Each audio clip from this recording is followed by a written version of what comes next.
السلام علیکم ورحمۃ اللہ. اشہد ان لا الہ الا اللہ وحدہ لا شریک لہ واشہد ان محمدا عبدہ ورسولہ. اما بعد فاعوذ باللہ من الشیطان الرجیم. بسم اللہ الرحمن الرحیم.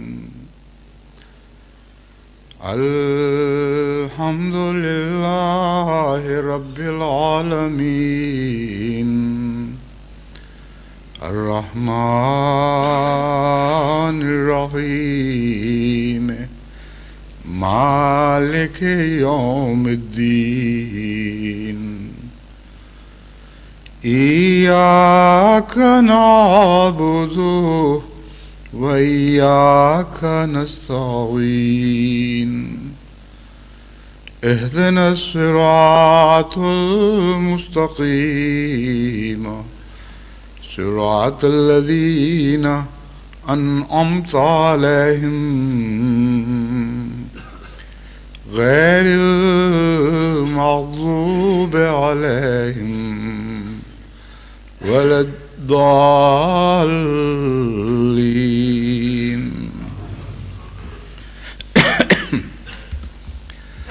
بچوں کو تصویر کشی کی تربیت دینے کے لیے بعض ایسی تصویروں کی کتب بھی دستیاب ہیں جن میں نقوش بنائے جاتے ہیں خاکوں کی صورت میں، لیکن رنگ نہیں ہوتے، اور بچے پھر اپنی مرضی اور مزاج کے مطابق، اپنی طبعی صلاحیتوں کے مطابق، اپنے ذوق کے مطابق ان میں رنگ بھرتے ہیں. اگر ایسی لاکھوں کتابیں بھی شائع کر دی جائیں اور لکھو خواہ بچوں کو تقسیم کر دی جائیں تو بظاہر تصویر ایک ہی ہوگی، لیکن ہر بچہ جب اس میں رنگ بھرے گا تو نتیجہ مختلف نکلے گا. خواہ رنگ بھی ایک ہی قسم کے مہیا کیے جائیں، لیکن ہر اپنے ذوق، اپنے مزاج، اپنی صلاحیتوں کے مطابق رنگ بھرتا ہے اور تصویر مختلف روپ لے کر ظاہر ہوتی ہے. سورہ فاتحہ کا جو میں پیچھے 2 خطبوں میں ذکر کر چکا ہوں، اس کی اور نماز کی باقی تمام ان عبارتوں کا یہی حال ہے جو ہم نماز میں پڑھتے ہیں. وہ سارے کلمات جو نماز میں ادا کیے جاتے ہیں ان میں رنگ انسان کو خود بھرنے پڑتے ہیں. اور جہاں تک سورہ فاتحہ کا تعلق ہے، وہ تو خود بھی اپنی کیفیتیں اس طرح بدلتی رہتی ہے کہ زاویہ بدلنے سے اس کا اور رنگ دکھائی دیتا ہے، اور ہر زاویے پر پھر بے شمار ایسے امکانات ابھرتے ہیں جن کی روشنی میں انسان اس کی سورہ فاتحہ کی مدد سے مضامین تک رسائی پاتا ہے، اور مضامین کو جذبات میں ڈھال کر پھر سورہ فاتحہ میں ایسی کیفیت کے رنگ بھرتا ہے جس سے وہ سورہ فاتحہ کوئی اجنبی چیز، کوئی بیرونی چیز نہیں رہتی، بلکہ اس کے دل کی واردات بن جاتی ہے.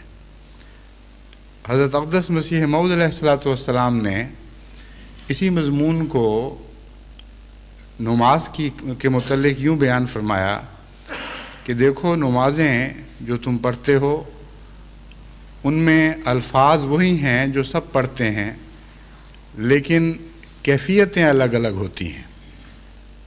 اور کوئی نماز فائدہ نہیں دے سکتی جب تک تم اس کو اپنی کیفیت سے نہ بھرو. کیفیت سے بہتر اور کوئی لفظ اس منظر کی تصویر کشی نہیں کر سکتا، اس صورتحال کو بیان نہیں کر سکتا. حضرت اقدس مسیح موعود علیہ السلام نے لفظ کیفیت رکھ کر تمام مضامین کو یہاں مجتمع کر دیا. کیفیت اس آخری احساس کا نام ہے جو مختلف چیزوں سے پیدا ہوتا ہے، اور اس کا خلاصہ کیفیت ہے۔ اگر سائنسی زبان میں ہم اس کی بات کریں تو اگرچہ ہم مختلف تصویریں دیکھ رہے ہوتے ہیں یا مناظر دیکھ رہے ہوتے ہیں، خوشبوئیں سونگھ رہے ہوتے ہیں، لمس سے لذت پا رہے ہوتے ہیں، اور اسی طرح حواس خمسہ ہمارے لیے مختلف قسم کی دلکشیوں کے سامان لاتے ہیں، لیکن آخری صورت میں وہ الیکٹریکل پلسز ہیں جن میں تبدیل ہوتے ہیں، اور بجلی کی وہ لہریں ہی ہیں جو ہمارے دماغ تک پہنچتی ہیں۔ وہاں نہ رنگ پہنچتا ہے، نہ خوشبو پہنچتی ہے، نہ لمس سے کچھ حصہ وہاں پہنچتا ہے، نہ نمک کا احساس، نہ میٹھے کا احساس۔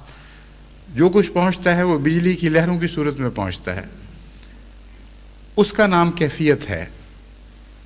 جو انسان محسوس کرتا ہے۔ تو حضرت اقدس مسیح موعود علیہ السلام نے نماز میں لذت پیدا کرنے اور افادیت پیدا کرنے کے لیے ہمیں یہ نسخہ عطا فرما دیا کہ وہ نمازیں جن میں کچھ کیفیت شامل ہوگی وہ کارآمد نمازیں ہیں۔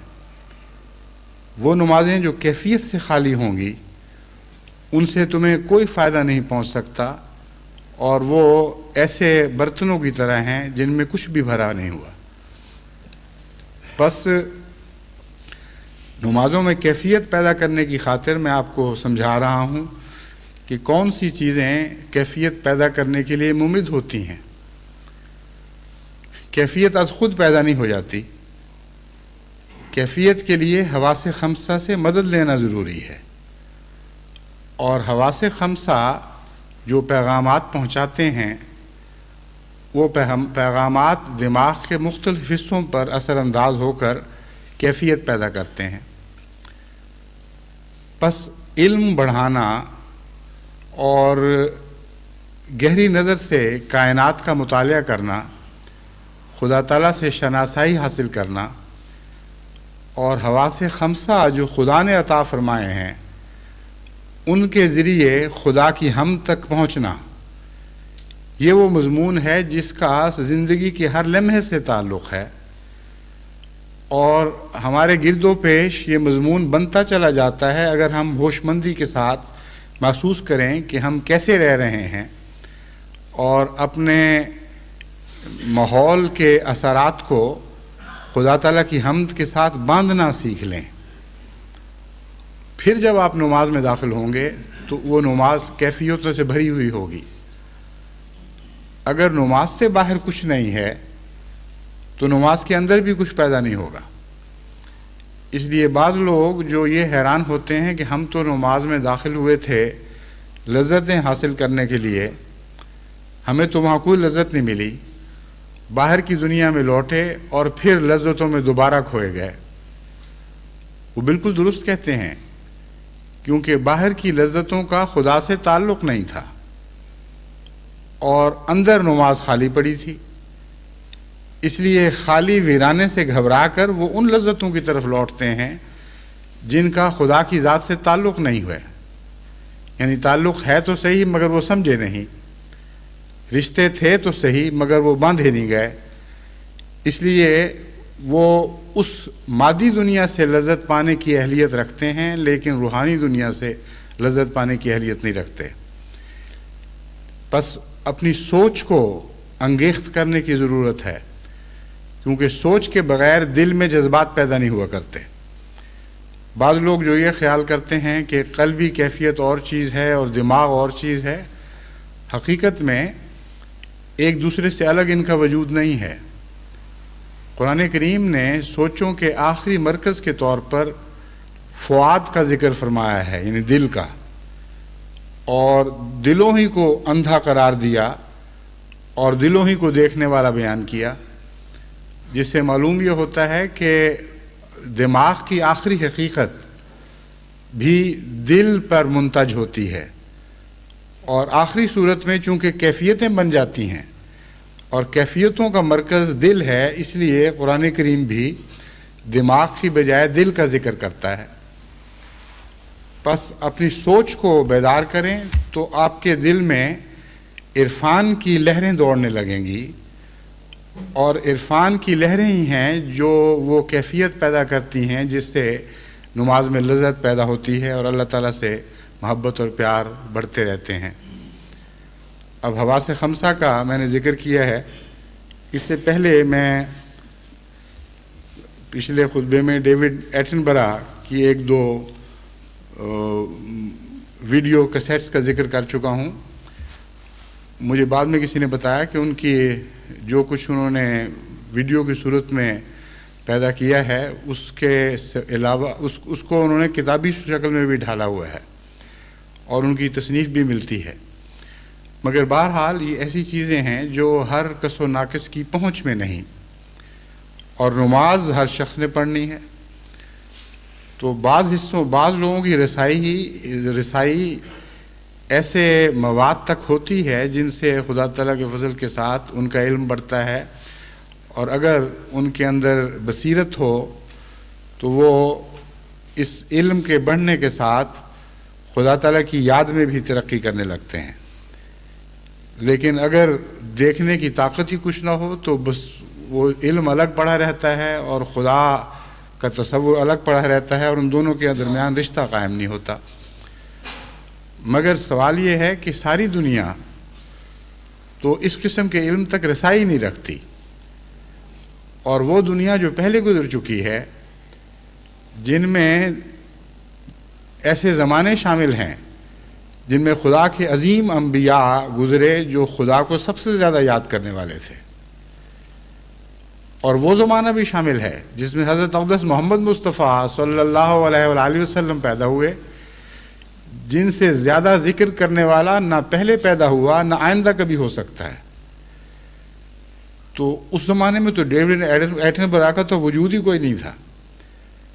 اس سائنس کا وجود نہیں تھا جس نے ڈیوڈ ایٹنبرا پیدا کیے، ان ایجادات کا کوئی تصور نہیں تھا جن کے ذریعے سے انسان کی ان خدا تعالیٰ کی صنعتوں تک رسائی ہوئی جن میں اس نے حیرت انگیز تخلیق کے کرشمے دیکھے۔ پس نماز تو ہر زمانے کے لیے ہے، اور ذکر الہی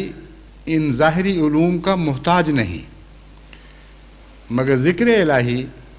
اس اندرونی توجہ کا ضرور محتاج ہے جس کے نتیجے میں ہر جگہ انسان کو خدا ملنا شروع ہو جاتا ہے، اور نظر میں گہرائی پیدا ہونی شروع ہو جاتی ہے،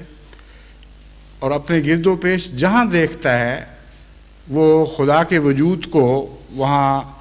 جلوہ گر دیکھتا ہے، اور جتنی بصیرت تیز ہو اور جتنی محبت بڑھے اتنا ہی زیادہ وہ جلوہ خدا کا وہ جلوہ زیادہ خوبصورت، دلکش اور دلربا دکھائی دینے لگتا ہے۔ بس عام دنیا کے دستور کے لحاظ سے بھی نماز میں اور خصوصاً سورہ فاتحہ میں ہر انسان اپنی اپنی توفیق کے مطابق رنگ بھر سکتا ہے۔ حواس خمسہ کی میں نے بات کی ہے، اب یہ بھی ایک بڑی دلچسپ غور طلب بات ہے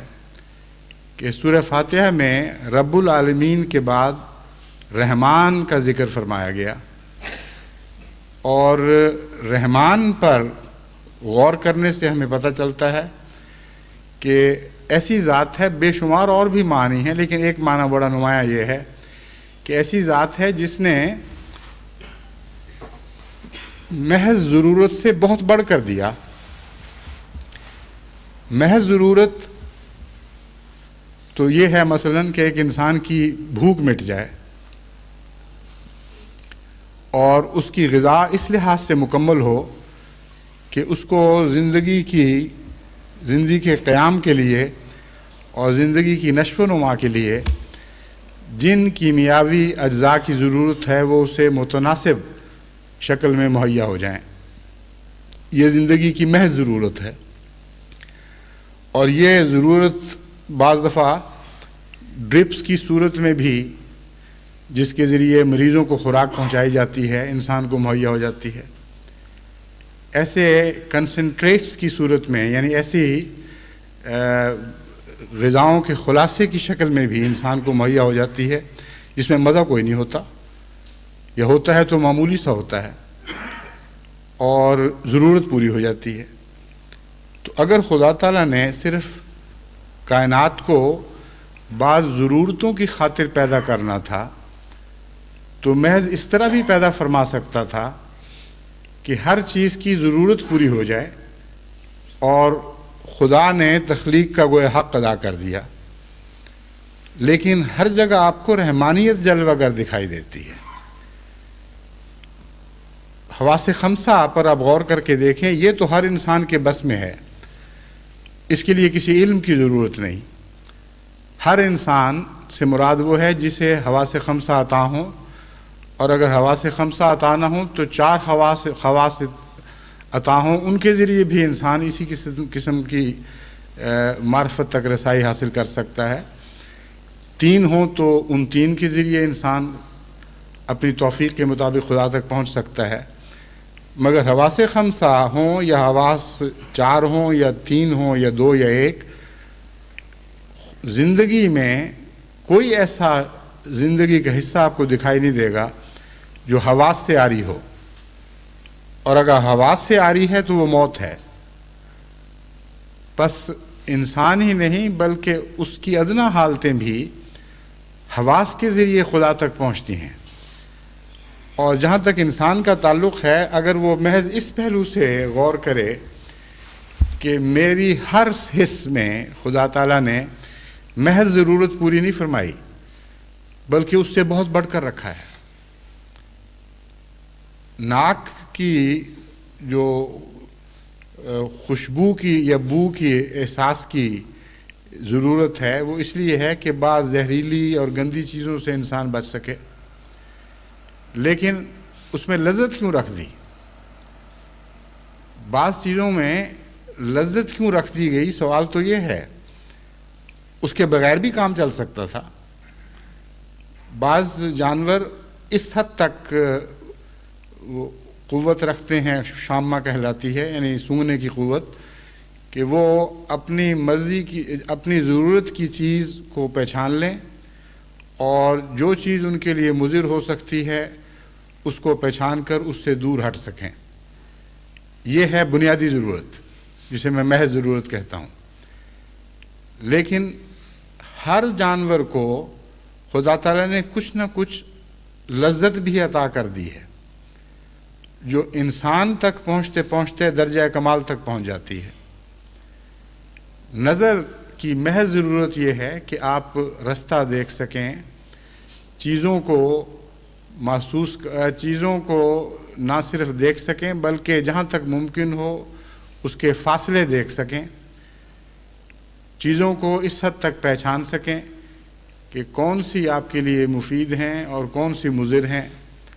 کہاں ٹھوکر ہے، کہاں صاف رستہ ہے۔ غرضی کے محض ضرورت کی بہت سی زندگی کی روزمرہ کی ایسی حالتیں ہیں جنہیں نظر پورا کرتی ہے، لیکن نظر کے ساتھ لذت رکھ دی، اور اس لذت کو ایسی طاقت بخشی ہے کہ انسان حسن کی تلاش میں زندگی بسر کر دیتا ہے۔ شعراء نظر سے تعلق رکھنے والی لذت کا اپنے کلام میں ذکر کرتے ہیں، ساری زندگی اس بات پر صرف کر دیتے ہیں کہ ہم نے حسن کو اس طرح جلوہ گر دیکھا، اس طرح جلوہ گر دیکھا۔ کھانے کی لذت سے ہر انسان آشنا ہے، اور اگر محض ایسا کھانا ملے جو اس کی ضروریات پوری کرتا ہو لیکن لذتیں زیادہ مہیا نہ کر سکے تو انسان بیزار ہو جاتا ہے۔ بعض گھروں میں اس وجہ سے میاں بیوی کی لڑائیاں طلاق تک پہنچ جاتی ہیں کہ بیوی کو کھانا نہیں اچھا پکانا آتا۔ ہر روز کی بک جھک ہوتے ہوتے بالآخر نفرتیں پیدا ہو جاتی ہیں، اور وہ خاوند کہتا رہتا ہے کہ تو ہے ہی بے سلیقہ، تو یہ تو تیرے ہاتھ میں تو مزہ ہی کوئی نہیں۔ حالانکہ کھانے کی جہاں تک جسم کی ضرورت کا تعلق ہے وہ تو اسے مہیا ہو رہی تھی۔ اسی طرح آپ دیگر اپنے حواس پر غور کریں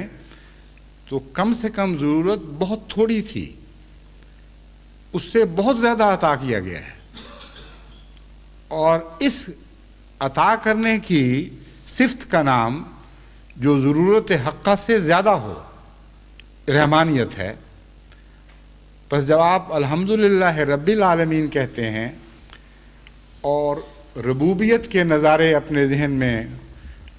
تصویر کی طرح گھماتے ہیں تو اپنے گرد و پیش اپنی ذات میں، اپنی اولاد کی صورت میں، اپنے ماں باپ کی صورت میں، اپنے دوستوں کی صورت میں، اپنے معلمین کی صورت میں، ہر طرف سے آپ کو ربوبیت کے نظارے مختلف شکلوں میں دکھائی دینے لگیں گے. اور جس دن کی جو نماز ہے اس دن جو خاص ربوبیت کا اثر دل پر پڑنے والی بات ہے وہ نمایاں طور پر اپنے ذہن میں آپ حاضر کر سکتے ہیں. اور روزمرہ کے بدلتے ہوئے تجارب کے ساتھ ساتھ ربوبیت کے مختلف نقشے آپ کے ذہن میں ابھر سکتے ہیں. اور جب آپ رحمانیت میں داخل ہوں تو آپ کے حواس خمسہ نے اس دن جو بھی آپ کو لذت پہنچائی ہے وہ لذت حمد میں تبدیل ہو جائے گی. آپ اس وقت نماز پڑھتے ہوئے یہ سوچ سکتے ہیں کہ الحمدللہ رب العالمین الرحمن الرحیم. ایسا عجیب ہے میرا رب کہ ساری کائنات کا نظام اس نے سنبھالا ہوا ہے، تمام کائنات کی ربوبیت فرما رہا ہے اور کسی کے حال سے، کسی کی ضرورتوں سے غافل نہیں ہے.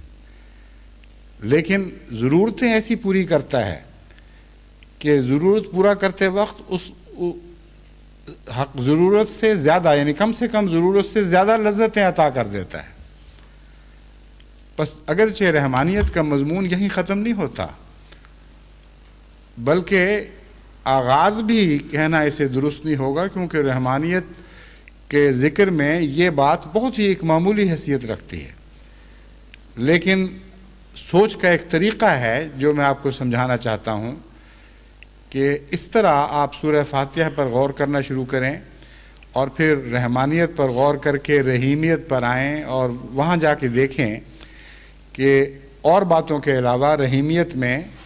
بار بار دینے کا مفہوم ہے، اور اس رنگ میں بار بار دینے کا مفہوم ہے کہ محنت ضائع نہ جائے بلکہ زیادہ ہو کر واپس ملے.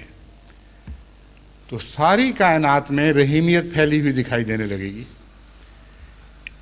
ایک پہلو سے جب آپ خدا کو دیکھتے ہیں تو یوں لگتا ہے کہ ساری باقی صفات غائب ہو گئی ہیں، وہی اصل صفت تھی. لیکن ربوبیت سے جب رحمانیت میں داخل ہوتے ہیں تو ہر طرف رحمان خدا کا نظارہ دکھائی دینے لگتا ہے. رحمانیت سے جب رحیمیت میں جاتے ہیں تو حیران ہو جاتے ہیں یہ دیکھ کر کہ کوئی بھی ایسی چیز نہیں ہے جہاں رحیمیت کار فرما نہ ہو. انسانی جسم کے تمام اجزاء میں اور انسان کے تمام ارکان میں، اس کے اعضاء میں، ہر چیز سے جو انسان بنا ہوا ہے، انسان رحیمیت کے سبق پڑھ سکتا ہے. گرد و پیش پر دیکھیں ایک زمیندار کو بڑے علم کی ضرورت نہیں ہے. وہ جانتا ہے کہ میں موسموں سے فائدہ اٹھاتا ہوں اور موسم آتے جاتے رہتے ہیں. ایک موسم میں کھو دیتا ہوں تو اگلا موسم دوبارہ وہی مواقع لے کر میرے حضور حاضر ہو جاتا ہے. اس موسم سے میں فائدہ اٹھاتا ہوں اور پھر وہ موسم نکل جاتا ہے تو میں سوچتا ہوں کہ یہ کمی رہ گئی، وہ کمی رہ گئی، لیکن پھر وہ دوبارہ چکر لگاتا ہوا میرے پاس پہنچ جاتا ہے اور کہتا ہے اچھا آپ کمیاں پوری کر لو. موسم کے بار بار آنے میں کوئی کمی نہیں ہوتی، لیکن اس سے فائدہ اٹھانے میں کمی رہ جاتی ہے. بس بعض لوگ ایسے ہیں جن کا رحیمیت سے تعلق اس طالب علم کی طرح ہوتا ہے جو ہر امتحان کے وقت سوچتا ہے کہ جو ہو چکا، اگلے امتحان کی دفعہ میں یہ سب تیاریاں کروں گا تاکہ یہ نقص بھی نہ رہے، یہ نقص بھی نہ رہے، یہ نقص بھی نہ رہے. اور اگلا امتحان پھر بھی آتا ہے لیکن وہ پھر تیاریوں سے محروم رہ جاتا ہے. تو استفادہ کرنے کا کام ہمارا ہے، لیکن جہاں تک افادہ کا تعلق ہے، فائدہ پہنچانے کا تعلق ہے، رحیمیت ہر بار اپنے سب جلوے لے کر آتی ہے اور بار بار آتی ہے. رحیمیت کا مضمون بھی اتنا وسیع ہے کہ ایک خطبہ چھوڑ 20 خطبات میں بھی مضمون کی نشاندہی بھی پوری نہیں کی جا سکتی. لیکن یہ مثال میں نے آپ کے سامنے رکھی ہے کہ اس مثال پر غور کرتے ہوئے اپنے علم کو بڑھائیں، اپنے عرفان کو بڑھائیں. کسی بیرونی علم کی ضرورت نہیں ہے، بلکہ آپ کے حواس خمسہ یہ اہلیت رکھتے ہیں کہ آپ کو خدا تک پہنچا دیں، لیکن ایک شرط کے ساتھ کہ آپ کے اندر خدا تک پہنچنے کی طلب پیدا ہو. اگر طلب پیدا ہو جائے تو پھر آپ کو یہ اس بات کا عرفان حاصل ہوگا کہ دراصل آپ خدا تک نہیں پہنچتے، خدا آپ تک پہنچتا ہے. حواس خمسہ کے ذریعے آپ ہر چیز تک پہنچ جاتے ہیں، لیکن خدا کی توفیق کے بغیر خدا کو پا نہیں سکتے. پس ثابت ہوا کہ حواس خمسہ بذات خود خدا تعالیٰ تک پہنچانے کی اہلیت نہیں رکھتے، امکانات پیدا کرتے ہیں. اب ان دو چیزوں میں بڑا فرق ہے. جیسا کہ میں نے پہلے مثال دی تھی، بڑے بڑے دنیا میں علماء موجود ہیں جو سائنس کے ایسے ماہرین ہیں کہ خدا تعالیٰ کی تخلیق کی باریک در باریک چیزوں تک ان کی نگاہ پہنچتی ہے، اور جہاں پہنچ کر ٹھہرتی ہے وہاں ان کو یہ پیغام دیتی ہے کہ ابھی تم نے کچھ بھی حاصل نہیں کیا. اس سے پرے اور بھی علم کے جہان ہیں. بس نہ صرف یہ کہ وہ نظر رکھتے ہیں، بلکہ نظر کے اندر عمق رکھتے ہیں، گہرائی رکھتے ہیں، اور پھر بھی خدا تک نہیں پہنچتے.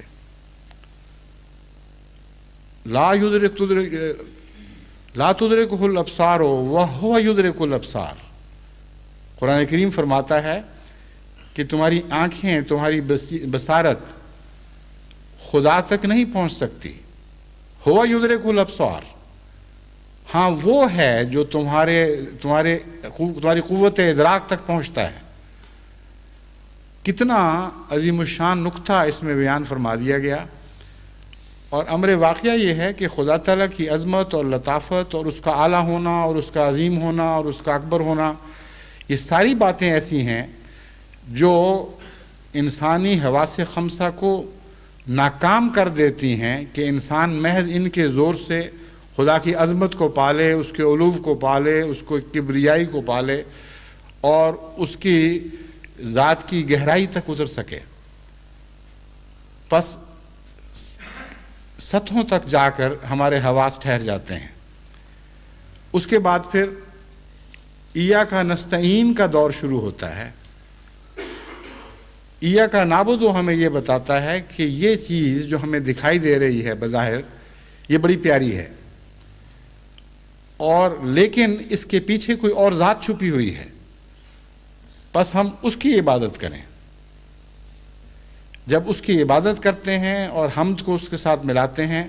تو پھر وہ ظاہر ہونا شروع ہوتا ہے. اور امر واقعہ یہ ہے کہ حمد کی توفیق بھی وہی اسی سے ملتی ہے. بس ایاک نستعین سے یہ مضمون مکمل ہو جاتا ہے. بس حواس خمسہ کے ذریعے آپ کوشش کریں، لیکن ساتھ یہ دعا کرتے رہیں کہ اے اللہ تعالیٰ، اے خدا، تو ہمارے حواس خمسہ پر نازل ہو، ان پر جلوہ فرما. کیونکہ جب تک تو اپنی صفات کا جلوہ ہم پر نہیں فرماتا، اس وقت تک ہم دیکھتے ہوئے بھی دیکھنے سے محروم رہیں گے، ہم سنتے ہوئے بھی سننے سے محروم رہیں گے، ہم چکھتے ہوئے بھی چکھنے سے محروم رہیں گے، اور اپنی کسی حس کے ذریعے بھی تجھ تک نہیں پہنچ سکیں گے. جب مومن اس عجز کے مقام پر فائز ہوتا ہے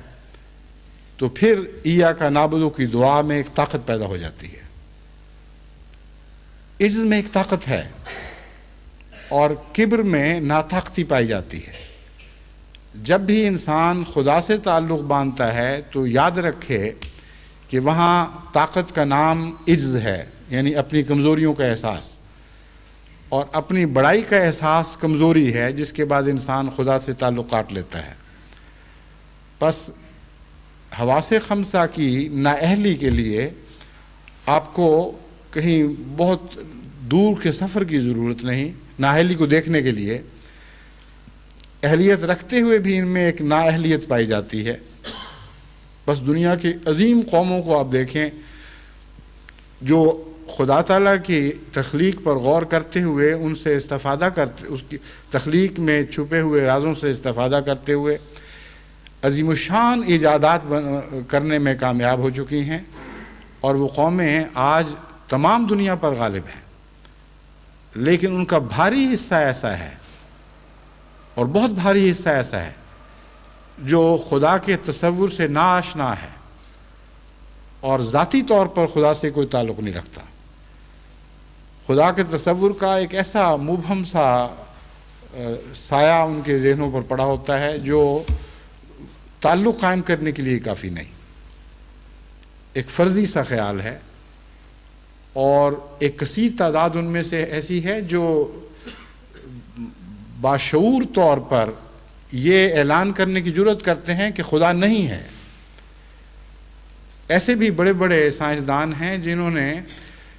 بے انتہا تفحص کیا اور بہت بڑے بڑے عظیم قدرت کے راز پا لیے، اور سب کچھ پانے کے بعد یہ کہہ کر سب کچھ گوا بیٹھے کہ ہم نے تو ہر طرف دیکھا، ہمیں تو خدا کہیں دکھائی نہیں دیتا۔ بس جب میں حواس خمسہ کی بات کرتا ہوں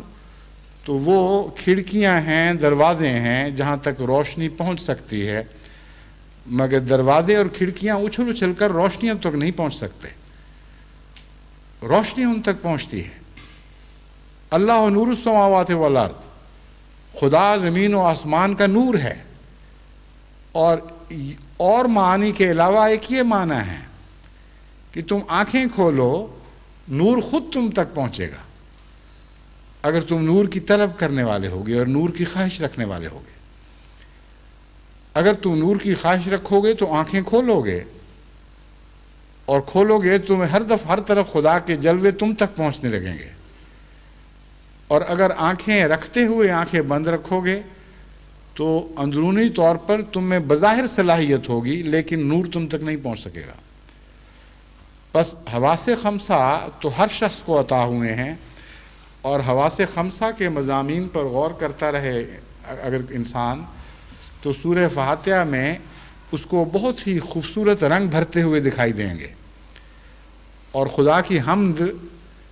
اس کے اندر اس غور و خوض کے بعد کیفیت پیدا کرے گی یا کیفیتیں پیدا کرے گی، اور انہی کیفیتوں کا نام نماز ہے، انہی کیفیتوں کا نام عبادت ہے۔ اس عبادت کے بعد جب آپ کہتے ہیں ایاک نستعین تو بلا تردد آپ یقین کے ساتھ یہ کہہ سکتے ہیں کہ خدا سے پھر ضرور مدد ملے گی، لیکن دوسرے دروازے بند کرنے پڑتے ہیں۔ ان معنوں میں بند کرنے پڑتے ہیں کہ آخری یقین بلا شرکت غیر یہی رہتا ہے کہ صرف ایک ذات ہے، اس کے سوا کوئی نہیں۔ اس مضمون پر غور کرتے ہوئے جب آپ واپس خدا تعالیٰ کی ان 4 صفات کی طرف جاتے ہیں جن کا سورہ فاتحہ میں ذکر ہے تو تعجب پیدا ہوتا ہے کہ ہمیں تو یہ بتایا گیا کہ ایاک نعبد کہو، اور یہی 4 صفات ہیں جو بنیادی طور پر خدا کے کا تعارف کروانے کے لیے کافی ہیں، لیکن ان میں بہت سی صفات موجود ہی نہیں ہیں۔ ہم جب کہہ دیتے ہیں کہ اب صرف تیری عبادت کریں گے اور صرف تجھ سے ہی مانگیں گے،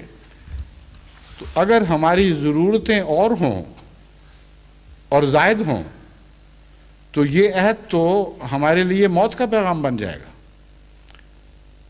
آپ ایک محدود طاقت والے انسان سے یہ رشتہ باندھ بیٹھیں جس کی طاقتیں بھی محدود ہیں، جس کی پہنچ محدود ہے،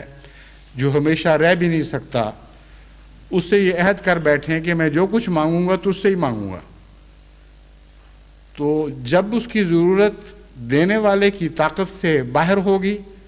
وہیں وہ مارا گیا۔ ایک دفعہ ایک عباسی وزیر نے، جو عباسی خلیفہ کے وزیر تھے، کسی کے ساتھ احسان کا معاملہ کیا تو اس نے احسان کا شکریہ اس رنگ میں ادا کیا کہ اس سے تحریری معاہدہ کیا کہ اے وزیر، میں خدا کو حاضر ناظر جان کر کہتا ہوں کہ آئندہ میں تیرے دروازے کے سوا کسی دروازے کی طرف نہیں دیکھوں گا اور تجھ سے تیرے سوا کسی سے نہیں مانگوں گا۔ لیکن کچھ عرصے کے بعد نہ وہ وزیر رہا نہ وہ دور رہا، اور یہ وعدہ از خود ہی جھوٹا ثابت ہو گیا۔ بس جب ہم کہتے ہیں ایاک نعبد و ایاک نستعین، تو غور طلب بات ہے کہ آیا یہ حکمت کی بات تھی بھی کہ نہیں؟ کہیں ہم ایسا عہد تو نہیں کر بیٹھے جس کے نتیجے میں بعض ضرورتیں ہماری خدا کی ذات سے باہر رہ جائیں گی، اور جب ذات کی طرف واپس لوٹتے ہیں تو وہاں 4 صفات ہیں صرف: ربوبیت، رحمانیت، رحیمیت اور مالکیت۔ اب کیا ان 4 صفات سے انسان کا گزارا ہو سکتا ہے؟ علم کا یہاں کہیں ذکر نہیں کہ خدا عالم الغیب بھی ہے۔ اس بات پر غور کرتے ہوئے وہ مضمون ذہن میں ابھرتا ہے جس کا میں پہلے بھی ذکر کر چکا ہوں کہ در حقیقت یہ 4 صفات ام الصفات ہیں، ام الصفات ہیں، اور کوئی ایک صفت بھی ایسی نہیں جو ان کے اثر سے باہر ہو۔ بعض دفعہ ایک صفت سے کئی دوسری صفات پیدا ہوتی ہیں، بعض دفعہ مختلف صفات مل کر بعض صفات پیدا کرتی ہیں، اور آپس میں ان کے تعلقات کے عدلنے بدلنے سے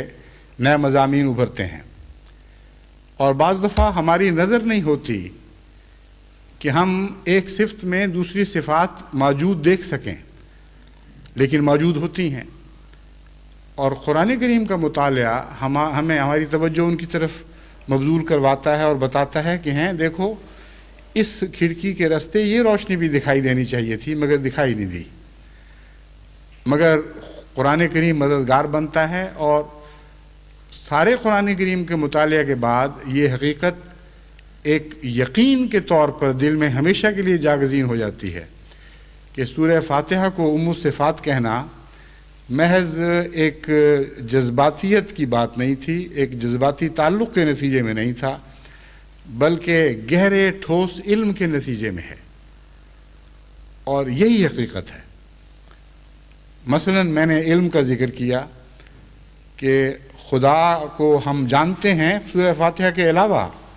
کہ عالم الغیب ہے، عالم الشہادہ ہے، اور حاضر کو جانتا ہے، غائب کو جانتا ہے، ماضی کو بھی جانتا ہے، مستقبل کو بھی جانتا ہے، لیکن سورہ فاتحہ میں تو کوئی ایسا ذکر نہیں ملتا۔ پھر انسان قرآن کریم کے مطالعہ میں یہ بات پڑھ کر اچانک حیران رہ جاتا ہے کہ الرحمن علم القرآن خلق الانسان علمہ البیان، کہ یہ رحمان ہے جس نے قرآن سکھایا۔ اب رحمانیت کا علم سے کوئی تعلق ہے، ورنہ رحمان کو قرآن سکھانے والا کیوں قرار دے دیا گیا؟ یہ کہنا چاہیے تھا علام الغیوب ہے، عالم ہے، علیم ہے جس نے قرآن سکھایا، کیونکہ علم سکھانے والے کو تو عالم کہا جاتا ہے یا علیم کہا جاتا ہے یا علامہ کہا جاتا ہے، رحمان تو نہیں کہا جاتا۔ تو رحمانیت میں علم کا کون سا جز پایا جاتا ہے یا کون سی مشابہت پائی جاتی ہے ان صفات میں، جس کی وجہ سے قرآن کریم جو تمام علوم میں سب سے زیادہ جامع ہے اور سب سے بڑا اونچا مقام رکھتا ہے اور سب سے زیادہ گہرائی رکھتا ہے، اس کو علیم کی طرف منسوب کرنے کی بجائے رحمان کی طرف منسوب کر دیا۔ اس مضمون پر غور کرتے ہوئے جب آپ رحمانیت میں سفر شروع کرتے ہیں تو آپ یہ سوچ کر حیران رہ جاتے ہیں کہ باوجود اس کے کہ ربوبیت بہت وسیع طور پر اثر انداز دکھائی دیتی ہے اور قانون قدرت اور تخلیق میں کار فرما نظر آتی ہے، لیکن جب کچھ بھی نہ ہو تو رحمانیت کے سوا کسی چیز کا آغاز ہو ہی نہیں سکتا، کیونکہ رحمان کے اندر بن مانگے دینے والے کا معنی پایا جاتا ہے۔ یعنی ابھی سائل کا وجود ہی پیدا نہیں ہوا، کوئی کچھ مانگنے کے لیے دربار میں حاضر نہیں ہوا، لیکن اس کے لیے عطا کی تیاریاں ہو رہی ہیں۔ پس حقیقت میں تخلیق کا بھی رحمانیت کے ساتھ تعلق ہے اور علم کا بھی رحمانیت کے ساتھ تعلق ہے۔ تخلیق کا تعلق تو آپ کو فوراً سمجھ آ گیا، اسی لیے خدا نے فرمایا،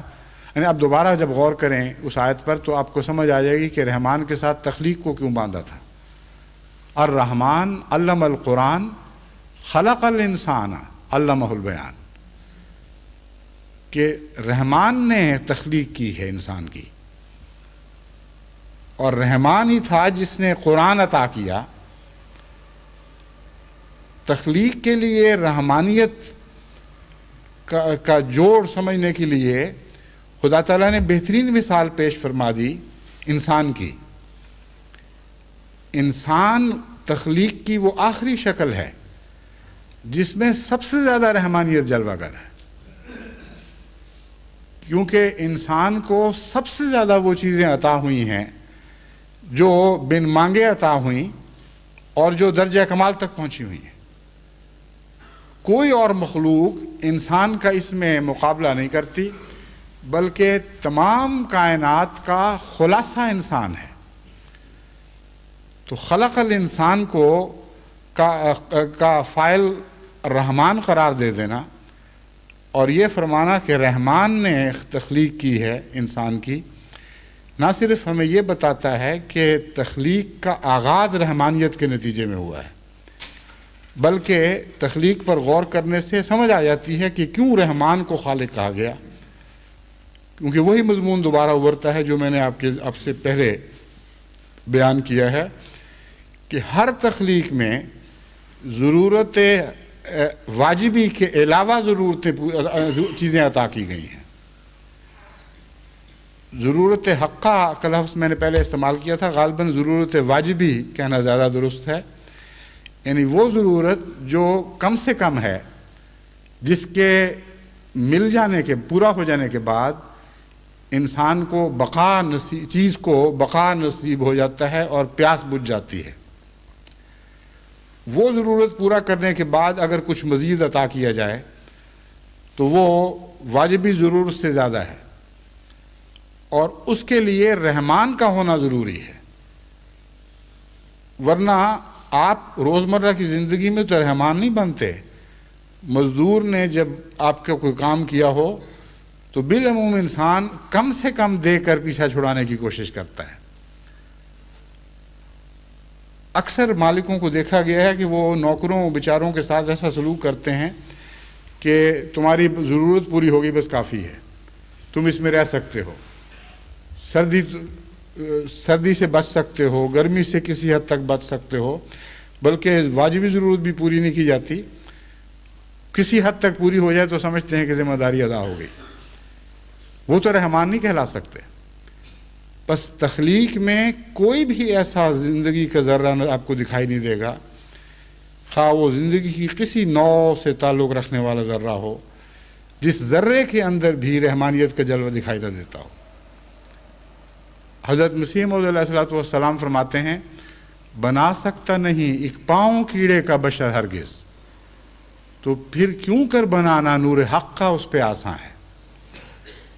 اب کیڑے کا پاؤں بنانے پر انسان قادر نہیں، یہ بات عجیب لگتی ہے آج کے زمانے میں، جب آپ دیکھتے ہیں کہ ہوائی جہاز ایجاد ہو گئے، ٹیلی ویژنز ایجاد ہو گئیں، حیرت انگیز باریک در باریک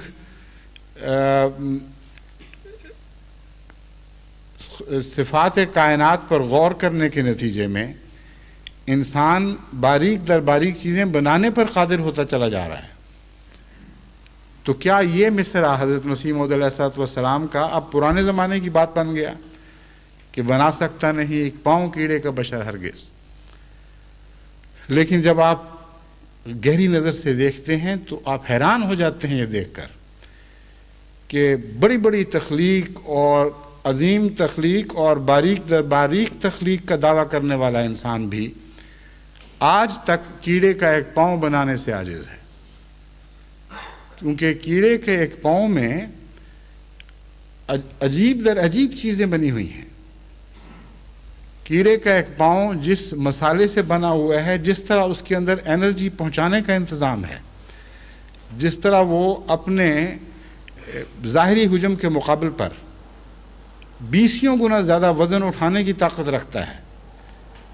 جس طرح اس کے اندر باریک اعصاب ہیں، جس طرح وہ اس بات کا اہل بنایا گیا ہے کہ سیدھی عمودی چیزوں پر بھی وہ چڑھ جائے اور عام سطح پر بھی اسی طرح دوڑنے لگے، جس طرح بعض ان میں سے پانی کی سطح پر دوڑنے کی بھی استطاعت رکھتے ہیں، اس کیڑے کے پاؤں پر آپ غور کریں تو عقل دنگ رہ جائے گی، اور بغیر کسی شک کے ایک انسان جو صاحب علم ہو اور صاحب فراست ہو وہ دوبارہ یہ اعلان کرے گا اور 1000 بار یہ اعلان کرے گا کہ بنا سکتا نہیں ایک پاؤں کیڑے کا بشر ہرگز۔ تو خدا تعالیٰ کی صنعتوں میں تو ہر جگہ رحمانیت جلوہ گر دکھائی دیتی ہے، اور رحمانیت کو تخلیق میں ڈھالنے کے لیے علم کی ضرورت ہے، کیونکہ تخلیق میں سائنس بھی ہے اور ٹیکنالوجی بھی ہے، یہ دو چیزیں اکٹھی ہو کر تخلیق میں ڈھلتی ہیں۔ علم کے بغیر تخلیق ممکن ہی نہیں ہے۔ پس علم جب درجہ کمال کو پہنچا ہو تب تخلیق خوبصورت ہوتی ہے، اور اس کے باوجود تخلیق کوئی عملی جامہ نہیں اوڑھ سکتی یا عمل کی صورت میں ڈھل نہیں سکتی جب تک ساتھ ٹیکنالوجی بھی نہ ہو۔ تو اللہ تعالیٰ کو، رحمان خدا کو علم کے بغیر رحمانیت کو تخلیق میں ڈھالنے کی استطاعت ہی نہیں ہو سکتی تھی، اور سب سے زیادہ عالم وہ ہوتا ہے جو چیز کو خود بنانے والا ہو۔ دوسرے بھی سمجھتے ہیں اور سمجھنے کی کوشش کرتے ہیں، کسی کے بنائے ہوئے ماڈل پر غور کرتے ہیں اور گہرائی میں اترنے کی کوشش کرتے ہیں، لیکن جو بنانے والا ہے اس سے بڑھ کر عالم دنیا میں کوئی نہیں ہو سکتا۔ بس رحمان میں ہی علم بھی شامل ہے اور رحمان میں بھی تخلیق بھی شامل ہے۔ بس جب ہم کہتے ہیں ایاک نعبد و ایاک نستعین، تو بلا شبہ کوئی ناقص سودا نہیں کر رہے ہوتے، کوئی خوف والا سودا نہیں کر رہے ہوتے، کامل یقین کے ساتھ یہ کہہ سکتے ہیں کہ جس سے ہم نے یہ عہد کیا ہے کہ صرف تیری عبادت کریں گے اور کسی اور کو عبادت کا لائق نہیں سمجھیں گے، ہم پورے یقین اور عرفان کے ساتھ یہ عہد کر رہے ہیں۔ ان کا یہ مطالبہ ایک طبعی آواز ہے جو اس کے پیچھے آنی چاہیے کہ اے ہمارے معبود، پھر ہماری ضرورتیں بھی تو ہی پوری کرنا، کیونکہ تو تمام ضرورتیں پورے کرنے کی اہلیت رکھتا ہے۔ اس کے علاوہ اور بھی بہت سے مضامین ہیں، مگر اب چونکہ وقت ختم ہو رہا ہے، میں انشاءاللہ اگر وقت ملا تو اسی مضمون پر مزید گفتگو اگلے خطبے میں کروں گا، اور اگر بیچ میں کوئی ایسا اور امر زیادہ فوری توجہ کے لائق آیا تو پھر ایک خطبے کا ناغہ کر کے پھر انشاءاللہ آئندہ خطبے میں اس مضمون کی طرف آؤں گا، تاکہ لوگ جو ہر وقت ہمیشہ پوچھتے رہتے ہیں کہ آپ نے کچھ بتایا تھا لیکن ابھی پیاس نہیں بجھی، کچھ اور بتائیں، نمازوں کو ہم کس طرح زندہ کریں، تو جہاں تک خدا مجھے توفیق عطا فرمائے میں چاہتا ہوں کہ اس ذمہ داری کو ادا کر دوں اور آپ کو نمازوں کو زندہ کرنے کی کچھ راز سمجھا سکوں۔ اگر ہماری نمازیں زندہ ہو جائیں تو ہم زندہ ہوں گے اور ساری انسانیت زندہ ہوگی، کیونکہ عبادت کی زندگی کے سوا انسان کو زندگی نصیب نہیں ہو سکتی۔ وہ دیکھتے ہوئے بھی اندھا رہے گا، وہ سنتے ہوئے بھی بہرا رہے گا، وہ بظاہر بولنے کی طاقت رکھے گا مگر بیان سے خالی ہوگا، کیونکہ اس کے بیان کا رحمانیت سے کوئی تعلق نہیں ہوگا۔ بس یہ بہت ہی اہم بات ہے، تمام اہم زندگی کی چیزوں میں سب سے زیادہ اہم عبادت ہے، مگر وہ عبادت جسے سمجھ کر ادا کیا جائے، جسے جو کیفیتوں میں ڈھلنی شروع ہو جائے اور کیفیتوں سے بھر جائے، اس سے زندگی پیدا ہوتی ہے، اور وہ زندگی پھر تمام کائنات کو زندہ کرنے کی اہلیت رکھتی ہے۔ اللہ تعالی ہمیں اس کی توفیق عطا فرمائے۔